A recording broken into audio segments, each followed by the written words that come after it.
descend from Jamaica. My grandfather is half Syrian, and my grandmother's Jamaican. My mum comes from Yallis, St. Thomas in Jamaica. My dad comes from Kingston, Jamaica. So I've got two older brothers and a younger sister. Grew up in Brockley, South East London, Crofton Park. Dad left very early.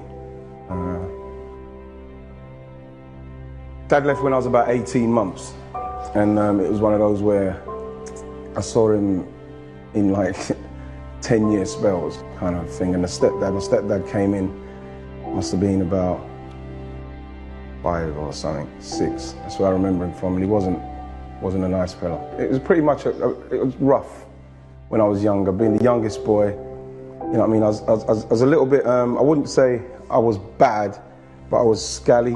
I was very extrovert from a young age. I'm very confident, and it rubbed people up the wrong way, especially my stepdad. He didn't like me at all. My mum she was an alcoholic. My mum was an alcoholic. She didn't even know it. And it's only when I got to Arsenal and stuff like that, and I went on the steps with Paul Merson one time, and I realised, and it was really, it was one of those where all of a sudden I realised my mum's an alcoholic. She was quite abusive alcoholic as well, in respects of always abusive, very abusive towards me. I can't remember being hugged much by my mum. You know what I mean? You think back to moments and stuff. And even when I used to go to the football trials and trying to get into the clubs, I remember when I used to go to the trials, my mum used to say, another thing I didn't understand till I got older, many are called and few are chosen, you're wasting your time, kind of thing. And so I really couldn't wait to get out of the house. Couldn't wait to get out of the house. As I got older, I got more angry towards my mum, and obviously my daddy died. I went to the funeral and it was weird. It was like going to a stranger's funeral. People were saying things like I should be talking, I should be, because, I don't know, I'm in the public eye and people know me, they think I should be up there speaking and eulogising about him. I don't fucking know him. I do not know the guy. The only reason why I gave him any moment of my time is I remember we was 10 and we used to live on an estate called Honor Oak Estate, and the whole estate would go on a trip to Little Hampton or Great Yarmouth or Margate or something like that. And I remember I didn't have no trousers to wear. Just didn't have no trousers, proper trousers to wear, because it was one of those where the whole estate was going, and you know what I mean, everybody was there and you wanted to look good. And my dad said, I remember I hadn't seen him for, I don't know, by this time, 6 years or something, and then got in touch with him through this one, through that one, and he said, yes, I'm going to come on Friday to give you some money to buy the jeans. And I remember waking up on the Friday, because I had to go to Peckham to buy them, and I remember going past Grant's, the shoe shop, and just looking at them, my tongue hanging out, because I wanted those ballet crisp, beautiful shoes, what I couldn't have, but my sister would get shoes from Grant's. It was really weird, but anyway. So anyway, I'm waiting at on the estate, and as you go out, you drive out the estate, there's 2 pillars. So I was sitting on that pillar from, said he's coming in the morning, said about 9, 10 o'clock. So I was on the pillar from 8:30, 9 o'clock. He didn't get there till 4 o'clock. And all that time I'm thinking, I'm not going to be able to go. I think it's one of the most, when I look back, it is the most stressful time and even being in prison, being sat on that pillar, waiting for him to come, not knowing if he was going to come, not knowing if I was going to be able to go the next day, because I didn't really have anything to wear that would have been decent enough. And is he going to come? Ain't he going to come? The questions and the anger and everything, what I was going through at the time. But he came, and I literally got to the shop just in time in Peckham, and I got the trousers, and that's the only way that I spoke to him in any way. Otherwise, that would have been it. I would have disowned him, just like I would disown my stepdad. I remember when we was younger, match of the day and watching football is literally, it's all I live for, man. It was just pure football from a young age. And I remember it used to come on, and because we was in the 1 bedroom, so if the television's here and the bed's here, we'd be in the bed and we'd have to turn away from the telly. We couldn't watch it. So you can hear Match of the Day, and you know, you can hear Match of the Day, and you can hear what's going on. And I remember lying there, facing the wall, crying, wanting to watch it. And he was a rough voice, rough talking guy, real bully, very strong man. And we'd have to turn away, and we couldn't watch it. I remember when I finally got to do Match of the Day, and I remember saying to Des Lynam, you know, this is my Graceland. Like, you know, people go to Graceland to pay homage to Elvis. You know, it's one of those things where I try not to harbor on the anger, because even now, you know what I mean, I'm sitting here and I'm just raging. And you know, when you think of why people are like that, and I suppose it might have gone down to why maybe I adopted Sean at such a young age. Sean was like 2 and 8 months, just getting ready to turn to 3. And I could not understand, even with having nothing, how somebody could come in and treat a child like my stepdad treated me. And it's feelings that I harbor, that even with the counseling, it's very hard to try and shake them off. It's very, very hard. The first real positive male in my life is a teacher called Mr. Pigden, and I thought that this teacher, Mr. Pigden, the words I got from the people was that he died. And I was, you know what I mean, at the time I was like, oh, Jesus, gutted, because he was somebody who would sit me down, he would talk to me, when, you know, when I had he used to call it the EBGBs, because I would get angry from being like this to full-on rage, and he would sit me down and he would talk to me and he explained to me, you know what I mean, how to communicate. I was like a little, like Tarzan or something. So then he took me out of the class. He literally taught me to read and write properly himself. He turned me into a monitor. So I would go around with the school register, to collect the registers up. I would be the milk monitor guy. You know what I mean? I'd take messages to the teachers. And then once he realized I could play football and everything, he started to teach me how to play football, and how you have to pass to other people, and why you have to pass to other people, and why you have to communicate nicely, and why you have to give people encouragement. And so, like I say, when I met him in this situation, I'm at Highbury, you know what I mean, I'm doing this thing, it's all emotional stuff, and all of a sudden the teacher that I thought was dead comes from behind me. Hello, Ian. Long time no see. Mr. Pigden, you're alive. I'm alive, he says. How are you doing? I can't believe it. Someone said you was dead. As you see, I'm very much in, and I'm so glad you've done so well with yourself. And I literally started to cry, like I was like, I don't know, a 5, 6-year-old, uncontrollable crying because of how happy I was to see him. And you know, when I watched it, that is when I realized how much of an effect that man had on my life, and how important it is to have a positive male figure in your life.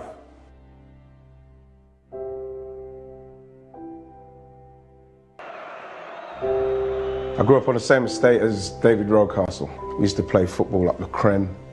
I was always the one that people would say, yeah, he's the good older one, and David's the good younger one.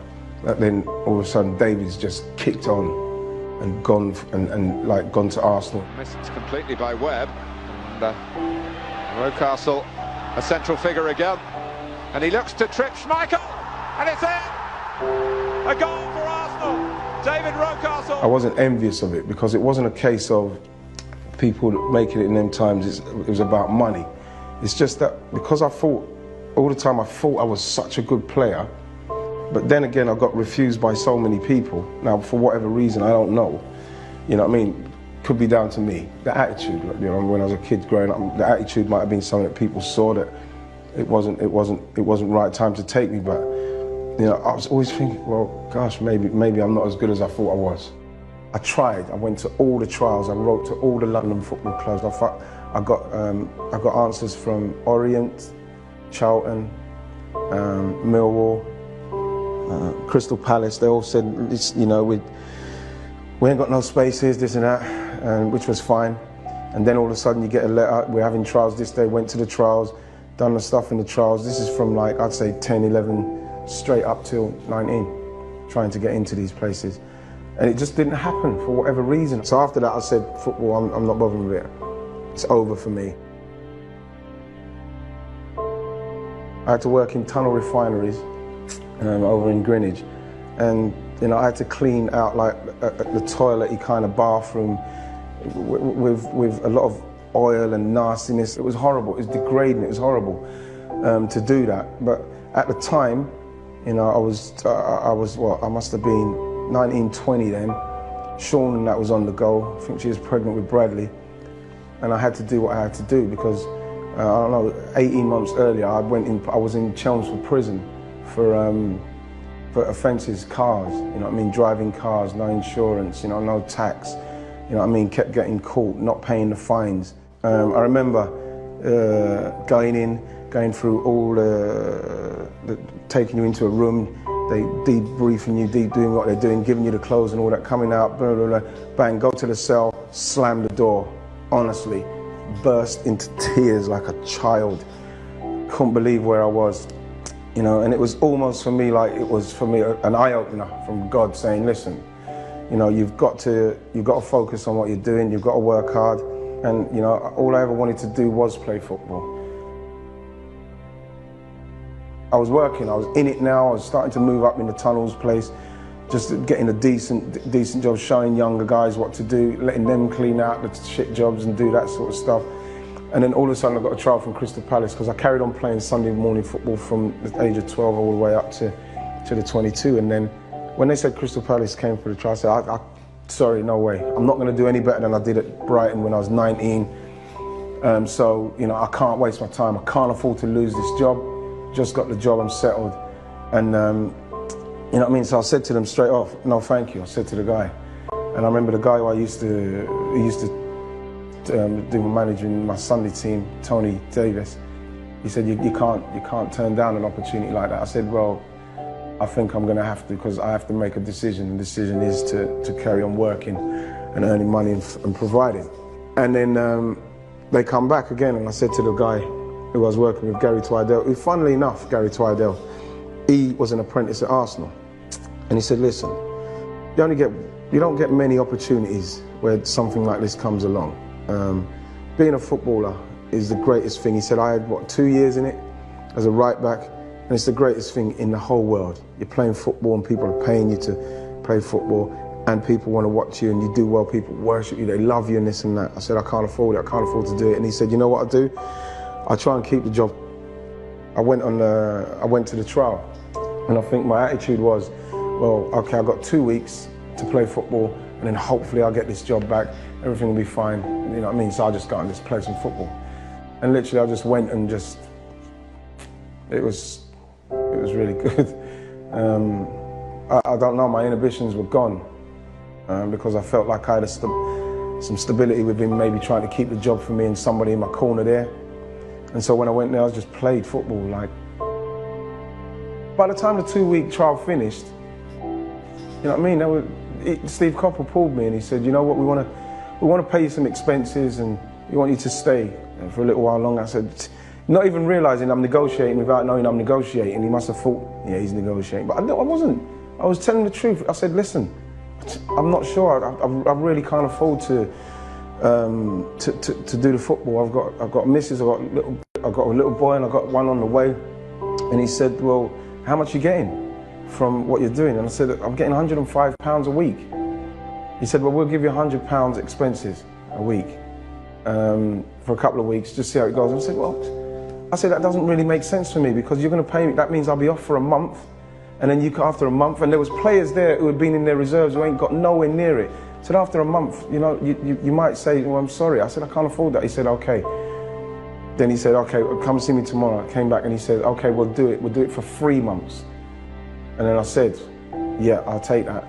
Phoned my mum and I said, Mum, I'm a professional footballer, but it's only for 3 months. And so she was crying and I was crying and that, and it was brilliant. But then 6 weeks into that, they signed me. We got to the final for Crystal Palace in 1990 against Manchester United, ready, and he makes me substitute. So, you know what I mean, I'm thinking, Jesus, I might not get on the run. Anyway, we're losing 2-1, and I get to come on 72 minutes, 73 minutes. Within like 2 minutes, I scored a goal.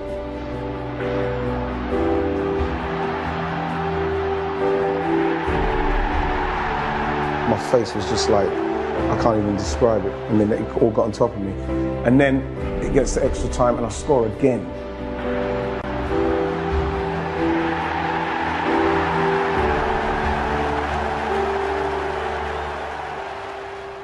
Then Mark Hughes scores, makes it 3-3. We lose the playoff, the replay, and you know, I mean, the rest is history. But when I realised that I reached is that, like, so the Friday before, the Saturday, you know, I could walk down the street. Everybody knew, yeah, he plays for Crystal Palace. But then, the Monday after the Saturday, I remember going out and people literally stopped the cars on the main road, both sides. Down where my mum used to live, and for me to like sign autographs, and it was strange. Arsenal is, you know, it's the greatest. When I first got to Arsenal, you know, people they went on the streets with the vox pop saying, "What are we buying him for?" And I think the week before they scored about 15 goals, and they're saying, "What are you buying him for?" And I remember watching the telly, just sitting there watching the telly, and. You know, News at 6, whatever it was, and watching people talk about it, he's not good enough to play for Arsenal. You can't get him to come to Arsenal. We got Merson, Campbell, this one, that one, Smith, and Alan Smith just got 2 golden boots. And I swear to God, I sat down watching the news, literally shitting myself. So the night before, I went and stayed at David's house in Mill Hill. I said, I don't want to be late for my first day. I wanted to set the right impression because it's Arsenal, the Arsenal. And that's what David used to always say, the Arsenal. And I remember we got there and we talked about Arsenal till about 5 in the morning, man. Talking about what it's like, because remember, I just joined the champions. I was honestly so nervous.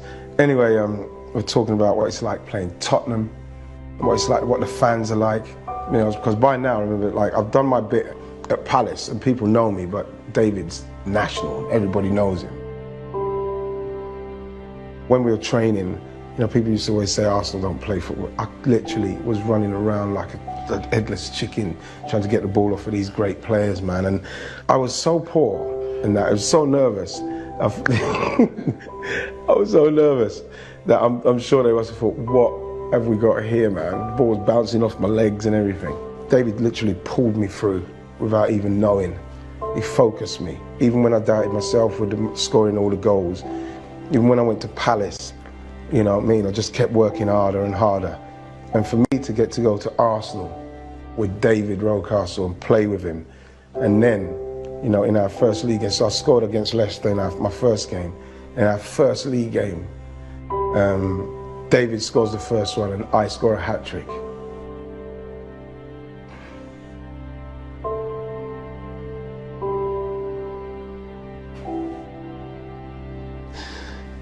It was a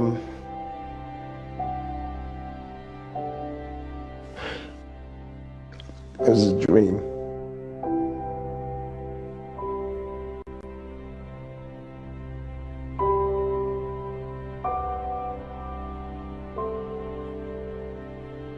All the time I always thought that he was going to be okay, and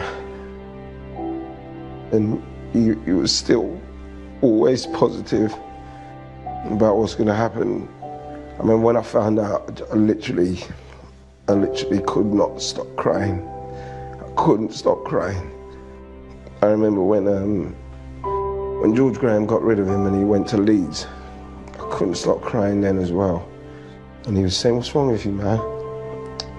And you know, when he died, I can't deal with it. When I look back You know, I could get all deep and say nothing to something, you know, nobody's nothing. You know what I mean? At the end of the day, you know, as twee as that might sound, you know what I mean, you're always something, and what I feel that I've become is what's always been inside me. It's just anything I do, I would speak my truth, I give it my best, I'm honest to the core, and I've always been like that. So to be able to be here now as a grown man, 50-year-old man, you know, I wouldn't change anything. What I'm saying is what I mean. I'm saying what I feel from a place of pure passion and love, and that's not just for football, that's just for life. You know, when you're younger, you know what I mean, you think everything's against you. But then I remember when I'm in school, there's kids in the school who are trying to pay attention, and there's kids like me jumping on them, doing stuff disruptive and being like that. You know what I mean? At the end of the day, if someone like Mr. Pigden casts someone like me aside, you know what I mean, what am I going to become? I would like to pray and hope to God that I wouldn't have gone the wrong side of the law. And you know, I know that what I've become now, I wouldn't have. You know, I can't say I'd change a thing. I took my opportunity. And what I know is that when people talk about English strikers, I know I've got to get a mention. I've got to get a mention.